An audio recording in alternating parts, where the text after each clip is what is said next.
한 3주 전만 하더라도 당대표 출마할 생각이 전혀 없었다는 거예요. 예. 이제 당 내부에 소위 이 천정배 그다음에 정동영 두 의원 중심으로 가게 되면 이 당이 그 민주당으로 넘어갈 가능성이 높다라는 우려를 하는 이른바 그 뭐라 그래야 됩니까? 그 이현주 안철수 네. 를 비롯하여 네. 몇몇 의원들이 굉장히 걱정을 많이 했던 모양이에요. 그래서 이제 안철수 대표를 설득하는 과정이 좀 있었고, 아니면 내가 이번에 출마해서 이 당을 살리지 않으면 안 되겠다. 그리고 네. 민주당과 차별화되는 새로운 어떤 정당의 노선, 이런 게 좀 필요할 것 같다. 그러니까 삼지대론에 대해서 굉장히 그 후보 시절에도 많이 빠져 있었는데, 이른바 이제 제3지대론을 통해서 중도 보수 노선을 예. 가지고 있는 민주당과 차별화된 새로운 정당이 필요하다라는 차원에서 이번에 출마를 세게 결심을 한 것 같고요. 예. 뭐 나중에 이제 차차 말씀을 드리겠습니다만 이 세력화하는 과정에서 이러저러한 분란이 좀 있는 것 같고 극중주의 논란도 좀 그때 벌어진 것 같고 그렇습니다. 예. 교수님, 지금 혁신위원장 맡고 계신데 지금 이제 여의도에서 떠도는 소문은 소문에 저희가 얘기해도 관계없어요. 예. 소문은 이제 김성식 의원에게 나가라고 권했는데 김성식 의원이 강력하게 그 고사를 했고 당대표를 준비했던 이현주 의원이 본인이 당대표가 안 될 것 같으니까 이렇게 되면 당이 이른바 정동영 천정배 쪽으로 가면 위험하니 출마하셔야 됩니다. 라고 안철수 의원을 설득했다. 이런 설들이 좀 많이 돌던데. 그런 소문도 있고요. 예. 또 구조적으로 이제 그런 조건들이 있는 것이 사실입니다. 좀 전에 우리 장 기자님 말씀하셨지만은 예. 그 국민의당 내에는 몇 가지 중요한 정책 노선, 정치 노선, 뭐 예. 조직 노선 등등에 있어서 이 갈림이 있습니다. 예. 크게 두 가지 흐름이 있는데 하나는 개혁 노선을 계속 유지해서 민주당과 경쟁을 하든지 개혁 경쟁을 하자. 협력을 하든지 어쨌든 뭐 그렇게 좀 방향을 설정해 나가자고 하는 이제 정책 노선이 있는가 하면 예. 좀 중도주의를 표방하면서 좀 보수 확장의 방점을 찍자 그런 주장들이 꾸준히 또 있어 왔고요.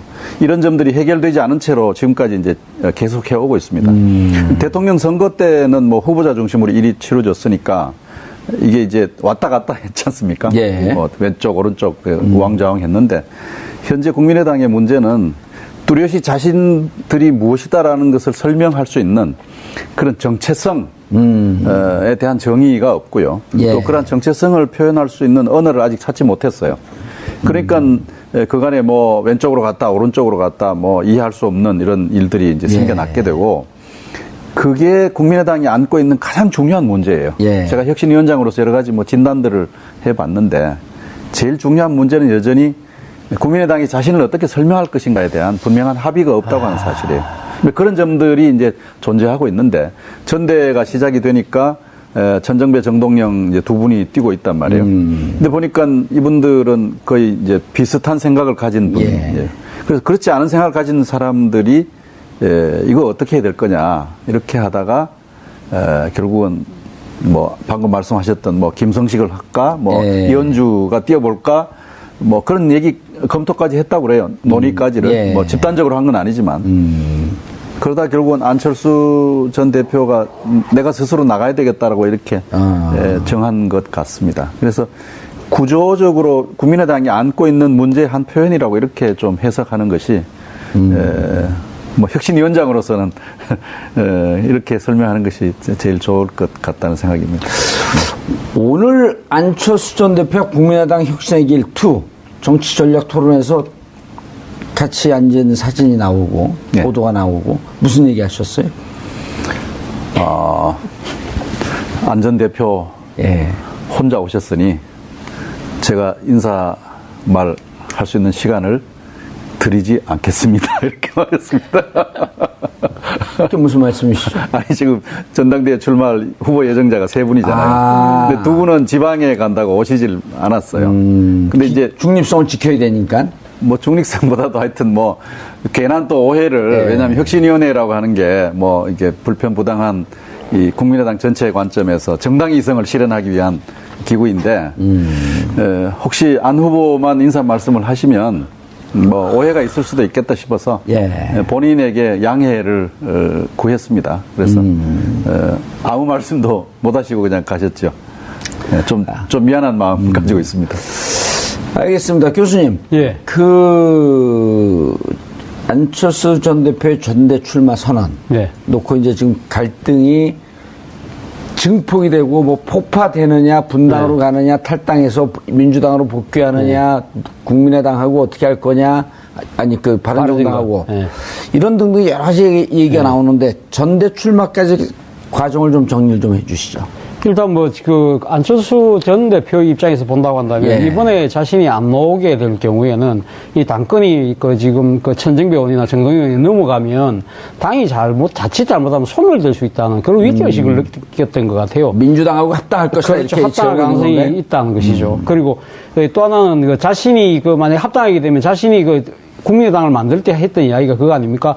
이 적대적 공생관계에 있는 양당 체제를 깨고 새로운 제3당 중심으로 뭔가를 건전한 정치 구조를 만들겠다고 했던 그거 자체가 없어질 가능성이 높다. 그리고 또 한편으로는 이번에 대선이 끝나고 나서 국민의당이 보여주고 있는 행보 자체가 과연 야당이 맞느냐. 뭔가 민주당 이중대라는 이야기가 나올 정도로 어정쩡한 태도. 이걸 분명히 지금 이제 분명히 선을 그어야 되겠다는 생각을 했던 거고. 또 한편으로는 지난번 대선 과정에서 자신이 아마 그런 걸 느꼈던 것 같아요. 전국 정당화가 안 됨으로써 자신의 지지 기반이 넓혀지지 못하고 있다. 그렇기 때문에 자기가 이참에 전대에 나가서 당을 확실하게 견인을 하면서 그 수도권 나아가서는 영남권까지 나아갈 수 있는 당의 외연 확장을 위해서 자신이 출마를 해야 되겠다는 생각을 한 것 같아요. 그래서 사실 지난 이 이야기가 척근들 사이에서 논인 것이 지난 7월 11일 밤이라고 그럽니다. 11월 밤이 무슨 날이냐고 하면 12일 날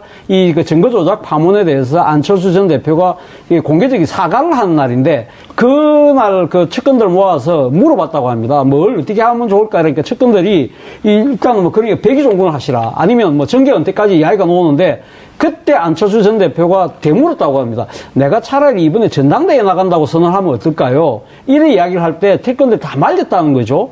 그래서는 절대 안 된다는 식으로 이야기했다고 하는데도 그럼에도 불구하고 물론 그 다음날 공개 사과에서는 그 이야기는 하진 않았습니다만 벌써 그 이전부터 아마 전당대회 출마를 결심을 한 것이 아니냐. 지금 본인이 나오면서 한 이야기가 선당 후사 아닙니까? 그렇기 때문에 자신이 지금 자기가 대권을 노린다고 한다면 이선 우퇴를 해서 시간을 보는 게 낫다고 하지만 지금은 당과 나라를 구한다는 차원에서 자신이 나가야 되겠다는 그런 명분에 본인 스스로가 완전히 빠져 있는 것 같습니다. 세 가지로 정리할 수가 있어요. 그러니까 이 정책 노선 정체성의 문제인지 아니면은 정말 민주당과 바른정당 사이에서 그 정치 노선의 문제인지 아니면 자기 기반 조직적 기반을 지금 놓쳐버릴 수 있다라고 하는 그런 이제 권력 정치적 문제인지 이런 세 가지 수준에서 이제 이유가 있을 것 같은데 이 세 가지가 서로 이제 같은 방향으로 이렇게 맞물려 있는 어떤 두 세력 간의 문제이기도 해요. 문제이기도 한데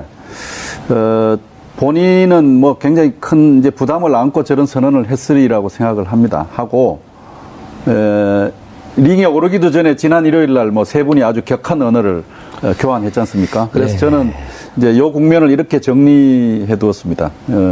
이게 이제 그람시가 얘기하는 이 파국적 균형이라는 상황이에요. 그러니까 이게 그람시는 계급적 대결을 얘기했습니다만 계급 대결은 아니지만 당내 중요한 세력들이 아주 격하게 지금 대치하고 붙어 있어요. 이게 이제 어떻게 될지 사실 불안불안 조마조마한 상황인데 그람시 얘기를 그대로 빌려서 얘기하면 이게 앞으로 갈 수 있는 방향은 세 가지입니다. 이제 파국으로 갈 수도 있어요. 당이 정말 깨져버려서 공중분해 될 수도 있고요. 두 번째는 이제 재균형이 될 수 있겠죠. 이 격한 투쟁을 통해서 뭔가 새로운 합의점을 만들어 갈 수 있는 가능성. 세 번째는 이제 문제가 해결되지도 않은 채 장기 지속되는 이런 상황입니다. 그러니까 전대가 그냥 설랑설랑 한 상태에서 미봉해버리게 되면 구조적으로 안고 있는 문제가 해결되지 않은 채 그대로 이제 이렇게 가게 되는 상황인데 그 세 가지 길 중에 어떤 길을 갈 것인가 하는 그 중요한 분기점이 이제 전당대회를 어떻게 치르느냐에 있는 거예요. 그래서 저는 좀 격하게 그냥 죽기 일보 직전까지 또 당이 깨지기 일보 직전까지 싸워라. 다만 권력 정치 서로 헐뜯기 중심으로 싸우지 말고 노선 투쟁을 하자. 정말 중요한 의제를 걸어놓고 죽기 살기로 하면 싸워서 누가 승리하든지 지든지 그 게임을 끝내고 아니면 뭔가 타협점을 찾든지 이렇게 해서 이 전대를 어떻게 치르느냐가 1, 2, 3번 중에 뭐를 택할 것인가를 결정하는 것인데 저는 이제 2번으로 갔으면 좋겠다 이런 생각이죠.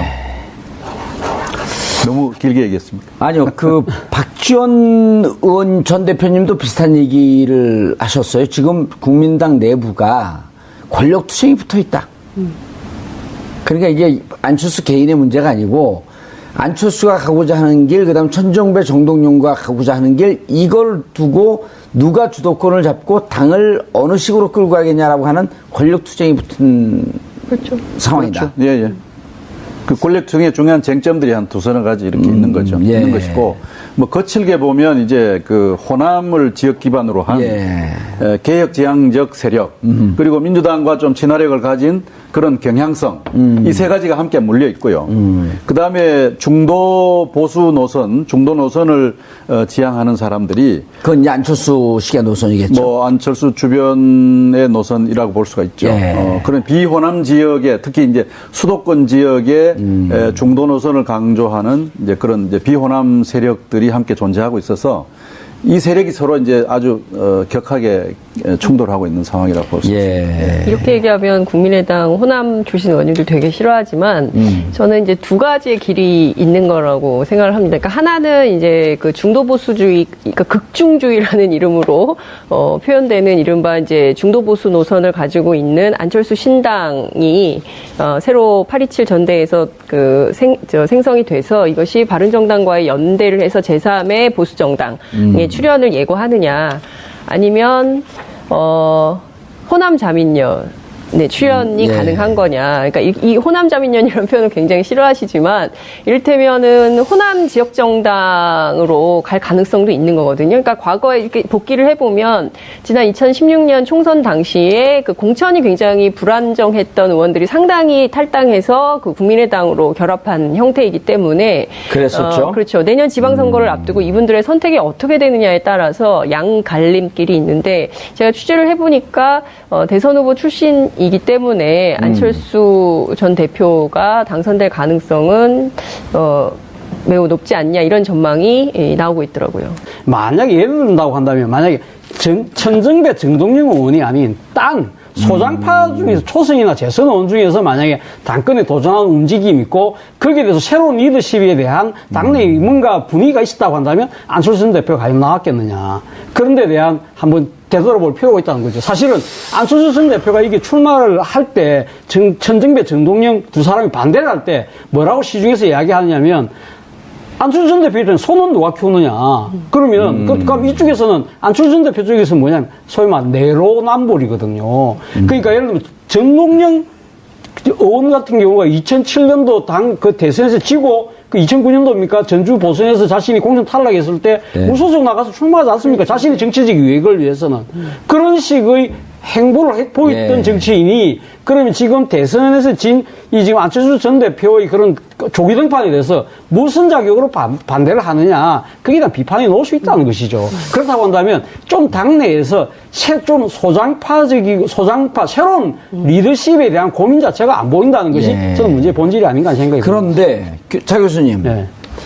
2007년도에 이제 560만 표인가요? 그 정동영 후보가 참패를 하고, 정동영 그 당시 후보는 그래도 미국을 갔어요. 미국 문제는 갔죠. 뭐냐면 미국 갖고 1년을 못 채우고 들어왔죠. 중간에 이제 4월에 재보선거 있으니까 한 5, 6개월, 6, 7개월 만에 이제 가을에 갔다가 바로 들어온 거예요. 그때 주위에서 정동영 의원 주위에서 다들 말렸거든요. 말렸죠. 그러나 그럼에도 불구하고 전주에 무소속으로 출마하고 됐잖아요. 어머니, 저 정동영입니다. 이게 캐치프레이즈. 정동영이 돌아왔습니다. 그런데 어쨌든 그때 당시의 행보를 보면 두 명의 경쟁하다 참패를 했지만 정동영 후보 같은 경우는 그래도 잠시 대중의 시야로부터 사라지는 노력을 했거든요. 이번 안철수 의원은 그도 하나니까 사람들이 그게 뭐지? 그게 문제죠. 사실은 앞서 말씀하셨지만, 그 정동영 당시 후보가 보선에서 무소속 됐지 않습니까? 소위 말해서 전투에서는 이겼어요. 그러나 그 뒤에 정동영 후보가 어떻게 됐습니까? 사실상 그 대선 주자급으로서는 완전히 스스로가 사라지는 그런 결과를 낳았거든요. 그렇다고 하면 안철수 전 대표 입장에서 이번 전당대회 이길 수 있어요. 저는 제가 봤을 때 이길 가능성이 높다고 보는데 전투에서는 이기지만 앞으로 전쟁에서 질 가능성이 높다는 것이죠. 정봉주 앵커의 말씀이 이제 이런 거예요. DJ는 한 2년 얼마 이렇게 있었지 않습니까? 그러니까 사람들 눈에서 사라져서 국민들이나 지지자들 마음에 그리움이 생겨날 때, 그렇죠. 그때 이렇게 짠 등장을 해서 사람들 마음을 짠하게 하면서 자신의 앞길을 만들어가는 게 이게 전통적 방식이었는데 어쨌든 요즘 디지털 시대라서 그런지 이 기간이 굉장히 짧아지고 있어요. 그것뿐만 아니라 교수님 생각해보세요. 반성도 굉장히 빨리 하는 거죠. 아니, 근데 생각해보세요, 교수님. 근데 끝나자마자 바로 색을 메고 자기 지지자들 만나러, 그러니까 3개월도 아니에요. 바로 돌아다니면서 마치 내일 모레 대선이 있을 것처럼 얘기를 하고 다녔거든요. 특히 그런 모습에서 국민들이 와신 상담하고 좀 반성하고 이런 등등의 모습을 보이면서 좀 한 발 뒤로 물러났다가 나와도 이번에 있지 않을 텐데. 이번에 안철수 전 대표가 아마 출마하면서 그런 부분에 대한 비판을 가장 많이 받고 있는데, 그렇죠. 그거는 사실상 명분이 굉장히 약한 것이에요. 그래서 안철수 전 대표가 이런 부분에 대한 설명 의무를 가지고 있어요. 내가 왜 이럼에도 불구하고 나섰느냐, 이렇게 요거도 먹을 줄 알면서 이제 그런 설명을 잘 해서 납득을 시키면 보다 많은 지지를 쉽게 받을 수 있을 터이고, 이제 그 부분에 대한 설명을 제대로 하지 못하면 굉장히 힘들어지게 되죠. 이 전당대회가. 그러니까 실제로 그 김미경 교수가 그 국민의당은 남편과 제가 낳은 4번째 아이라는 얘기를 했었어 논란이 됐었어요. 그러니까 이 당을 그러니까 지금 사당화 비판이 계속 나오고 있는 건데. 그러니까 저거랑 비슷한 박찬주 의원 부인과 아들 같아서 때려. 어찌됐든 그 이런 이제 관점 자체에 대해서 이 과연 정당 민주주의에 대한 기본 인식 소양이 있는 것이냐라는 비판이 있었던 건데 이제 이 비판을 다시 하려고 하는 것이 아니라 그러니까 이런 인식뿐만 아니라 더 심각한 문제는 안철수 대표가 줄곧 표상하는 것이 이제 새 정치란 말이에요. 그러니까 이번에도 왜 내가 나서야 하는가? 그러니까 안철수의 새로운 정치라는 것은 도대체 무엇인가? 누구를 위한 것인가에 대한 것이 정확하지 않다는 거죠. 그러니까 권력 투쟁을 위해서는 나서지만 그 밖에 다른 민생이나 이런 문제에 대해서는 아무것도 설명이 안 되는 그게 제일 큰 문제인 것 같습니다. 있는 그런 정체성에 대한 정의가 없고요. 또 그런 정체성을 표현할 수 있는 언어를 아직 찾지 못했어요. 그러니까 그간에 뭐 왼쪽으로 갔다 오른쪽으로 갔다 뭐 이해할 수 없는 이런 일들이 이제 생겨났게 되고, 그게 국민의당이 안고 있는 가장 중요한 문제예요. 제가 혁신위원장으로서 여러 가지 뭐 진단들을 해봤는데 제일 중요한 문제는 여전히 국민의당이 자신을 어떻게 설명할 것인가에 대한 분명한 합의가 없다고 하는 사실이에요. 그런 점들이 이제 존재하고 있는데, 전대가 시작이 되니까 천정배, 정동영 이제 두 분이 뛰고 있단 말이에요. 근데 보니까 이분들은 거의 이제 비슷한 생각을 가진 분. 그래서 그렇지 않은 생각을 가진 사람들이 이거 어떻게 해야 될 거냐 이렇게 하다가 결국은 뭐 방금 말씀하셨던 뭐 김성식을 할까, 뭐 이현주가 뛰어볼까, 뭐 그런 얘기 검토까지 했다고 그래요. 논의까지를 뭐 집단적으로 한 건 아니지만. 그러다 결국은 안철수 전 대표가 내가 스스로 나가야 되겠다라고 이렇게 정한 것 같습니다. 그래서 구조적으로 국민의당이 안고 있는 문제의 한 표현이라고 이렇게 좀 해석하는 것이 뭐 혁신위원장으로서는 이렇게 설명하는 것이 제일 좋을 것 같다는 생각입니다. 오늘 안철수 전 대표 국민의당 혁신의 길 2 정치전략 토론에서 같이 앉은 사진이 나오고 보도가 나오고 무슨 얘기 하셨어요? 안 전 대표 혼자 오셨으니 제가 인사 말 할 수 있는 시간을 드리지 않겠습니다. 이렇게 말했습니다. 그게 무슨 말씀이시죠? 아니, 지금 전당대회 출마할 후보 예정자가 3분이잖아요. 근데 2분은 지방에 간다고 오시질 않았어요. 근데 이제 중립성을 지켜야 되니까. 뭐 중립성보다도 하여튼 뭐 괜한 또 오해를 왜냐하면 혁신위원회라고 하는 게 뭐 이게 불편부당한 이 국민의당 전체의 관점에서 정당 이성을 실현하기 위한 기구인데 혹시 안 후보만 인사 말씀을 하시면 뭐 오해가 있을 수도 있겠다 싶어서 본인에게 양해를 구했습니다. 그래서 아무 말씀도 못 하시고 그냥 가셨죠. 좀 미안한 마음 가지고 있습니다. 알겠습니다. 교수님. 안철수 전 대표의 전대 출마 선언 놓고 이제 지금 갈등이 증폭이 되고 뭐 폭파되느냐, 분당으로 가느냐, 탈당해서 민주당으로 복귀하느냐. 한 3주 전만 하더라도 당대표 출마할 생각이 전혀 없었다는 거예요. 예. 이제 당 내부에 소위 이 천정배 그다음에 정동영 두 의원 중심으로 가게 되면 이 당이 그 민주당으로 넘어갈 가능성이 높다라는 우려를 하는 이른바 그 뭐라 그래야 됩니까? 그 이현주 의원이요? 안철수 네. 를 비롯하여 네. 몇몇 의원들이 굉장히 걱정을 많이 했던 모양이에요. 그래서 이제 안철수 대표를 설득하는 과정이 좀 있었고, 아니면 내가 이번에 출마해서 이 당을 살리지 않으면 안 되겠다. 그리고 네. 민주당과 차별화되는 새로운 어떤 정당의 노선 이런 게 좀 필요할 것 같다. 그러니까 삼지대론에 대해서 굉장히 그 후보 시절에도 많이 빠져 있었는데 이른바 이제 제3지대론을 통해서 중도 보수 노선을 예. 가지고 있는 민주당과 차별화된 새로운 정당이 필요하다라는 차원에서 이번에 출마를 세게 결심을 한 것 같고요. 예.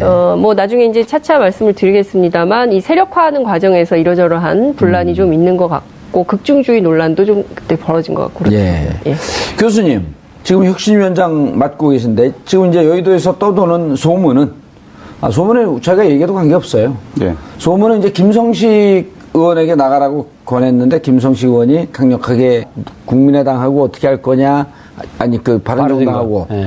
이런 등등 여러 가지 얘기가 나오는데 전대 출마까지 과정을 좀 정리를 좀 해주시죠. 일단 뭐 그 안철수 전 대표 입장에서 본다고 한다면 예. 이번에 자신이 안 나오게 될 경우에는 이 당권이 그 지금 그 천정배 의원이나 정동영 의원이 넘어가면 당이 자칫 잘못하면 손을 들 수 있다는 그런 위기의식을 느꼈던 것 같아요. 민주당하고 합당할 것이다 그렇죠. 이렇게 합당할 지적하는 가능성이 건데. 있다는 것이죠. 그리고 또 하나는 그 자신이 그 만약에 합당하게 되면 자신이 그 국민의당을 만들 때 했던 이야기가 그거 아닙니까? 이 적대적 공생관계에 있는 양당 체제를 깨고 새로운 제3당 중심으로 뭔가를 이게 건전한 그 정치 구조를 만들겠다고 했던 그거 자체가 예. 없어질 가능성이 높다. 그리고 또 한편으로는 이번에 대선이 끝나고 나서 국민의당이 보여주고 있는 행보 자체가 과연 야당이 맞느냐. 뭔가 민주당 이중대라는 이야기가 나올 정도로 어정쩡한 태도. 이걸 분명히 지금 이제 분명히 선을 그어야 되겠다는 생각을 했던 거고. 또 한편으로는 지난번 대선 과정에서 자신이 아마 그런 걸 느꼈던 것 같아요. 전국 정당화가 안 됨으로써 자신의 지지 기반이 넓혀지지 못하고 있다. 그렇기 때문에 자기가 이참에 전대에 나가서 당을 확실하게 견인을 하면서 예, 그 고사를 했고 당대표를 준비했던 이현주 의원이 본인이 당대표가 안 될 것 같으니까 이렇게 되면 당이 이른바 정동영 천정배 쪽으로 가면 위험하니 출마하셔야 됩니다. 라고 안철수 의원을 설득했다. 이런 설들이 좀 많이 돌던데. 그런 소문도 있고요. 예. 또 구조적으로 이제 그런 조건들이 있는 것이 사실입니다. 좀 전에 우리 장 기자님 말씀하셨지만은 예. 그 국민의당 내에는 몇 가지 중요한 정책 노선, 정치 노선, 뭐 예. 조직 노선 등등에 있어서 이 갈림이 있습니다. 예. 크게 두 가지 흐름이 있는데 하나는 개혁 노선을 계속 유지해서 민주당과 경쟁을 하든지 개혁 경쟁을 하자. 협력을 하든지 어쨌든 뭐 그렇게 좀 방향을 설정해 나가자고 하는 이제 정책 노선이 있는가 하면 예. 좀 중도주의를 표방하면서 좀 보수 확장에 방점을 찍자 그런 주장들이 꾸준히 또 있어 왔고요. 이런 점들이 해결되지 않은 채로 지금까지 이제 계속 해오고 있습니다. 대통령 선거 때는 뭐 후보자 중심으로 일이 치러졌으니까 이게 이제 왔다 갔다 했지 않습니까? 예. 뭐 왼쪽 오른쪽 우왕좌왕 했는데 현재 국민의당의 문제는 뚜렷이 자신들이 무엇이다라는 것을 설명할 수